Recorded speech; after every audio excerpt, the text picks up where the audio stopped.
at NFT.NYC in the PlayStation Theater in Times Square, and I'm here with another fireside chat interview with another new friend. So please introduce yourself and what you do. I'm Chaz Martin. I'm a painter, sculptor from Portland, Oregon, and I'm here to observe as well as to share what I've learned so far. Great.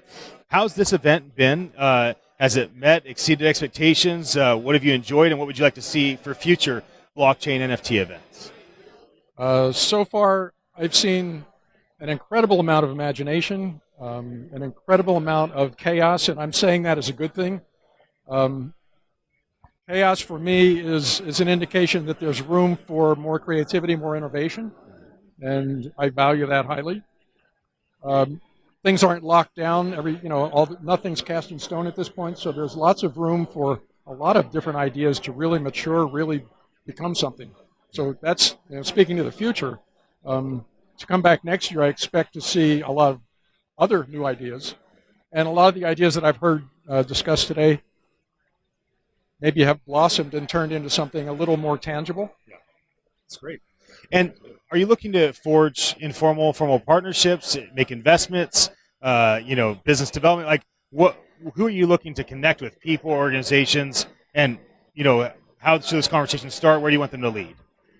One of my goals in getting involved in Art.cred, which is why I'm here in the first place, was to learn a little bit more about how to use NFTs to help market my own artwork. Okay. So I'm doing a lot of experimentation myself. Yeah.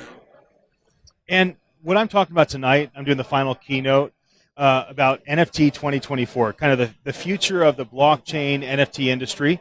And I'm not just going to share my predictions and my hopes, but collect them from the other speakers and sponsors. So share with me, what do you think NFT 2024 will look like, should look like, or at least your hope for the development of this industry in the next 5 years?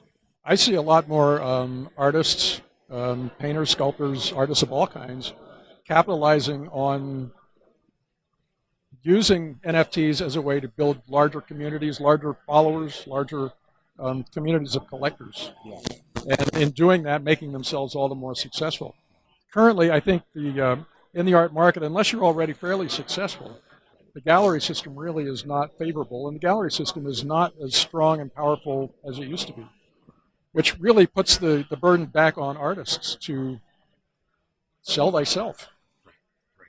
You mentioned Art.cred. You want to give a little more of insight on what Art.cred is? Sure. I have created a series of digital coins featuring my artwork with my website on the back. I've been distributing them among people I know fairly well so far, just exploring to try and understand what happens. The Art.cred platform is still in its infancy as well, and still evolving. So I've been involved with them to some degree in making suggestions on how that might evolve to make it a better experience both for the artists and for the people that they're gifting or selling the coins to. Any question you wish I would have asked that you wanted to answer? No. Okay. Well, thank you for joining me. Thank you. Glad you're here. Pleasure. Thanks. All right, we're going to roll a video and be right back with another interview.